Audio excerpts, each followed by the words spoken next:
پختونخوا کا علاقہ ہے چترال، وہاں جو لوگ آئے تھے اور وہاں پہ فورسز نے ان کا مقابلہ کیا اور واپس چلے گئے، تو ڈیفینیٹلی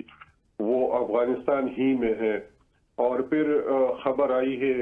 آپ نے پڑھی ہوگی کہ افغان طالبان نے وہاں تقریباً 200 ایسے لوگوں کو اریسٹ کیا ہے، حراست میں لیا ہے۔ جو ہمارے نگران فارن منسٹر ہے اس نے بھی کنفرم کیا ہے کہ اسی طرح کی 200 لوگ ایسے ہیں جو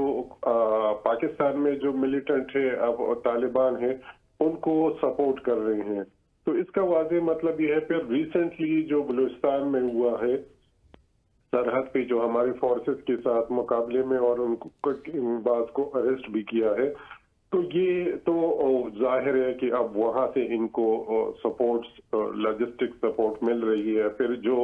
ہمارے یہاں پختونخوا میں بعض حملے ہوئی رات کی تاریکی میں، ان لوگوں نے جو اسلحہ استعمال کیا ہے، وہ نائٹ ویژن اور یہ چیزیں جو استعمال کی ہیں، اس سے یہی اندازہ ہے کہ یہ وہی اسلحہ ہے جو امریکن یا افغانستان میں چھوڑ کے گئے ہیں۔ تو کسی نہ کسی طریقے سے جو وہاں حکومت میں ہے، ان کو بھی ایسے لوگوں سے پرابلمس ہے، جبکہ افغان سرزمین استعمال ہو رہی ہیں۔ بہت سارے ایسے لوگ ہیں جو وہاں رہ رہے ہیں، وہ آ کے پاکستان میں اسی طرح کی کارروائی کر رہے ہیں۔ پاکستان کے پختونخوا اور بلوچستان میں جو حالیہ واقعات رونما ہوئے ہیں، تو یہ اس بات کی نشانی ہے کہ وہاں سے کچھ لوگ کسی نہ کسی طریقے سے، کیونکہ ہمارا ایک طویل بارڈر ہے افغانستان، اور وہ اس بارڈر کو مانیٹر کرنا آسان کام نہیں ہے۔ تو اب پاکستان نے یہی ڈیسائیڈ کیا ہے کہ یہاں جو 11 لاکھ غیر قانونی افغان مہاجرین ہیں،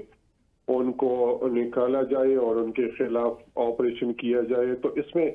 زیادہ تر جو ہیں وہ 52% سے زیادہ پختونخوا کے شہری اور دیہی علاقوں میں رہتے ہیں،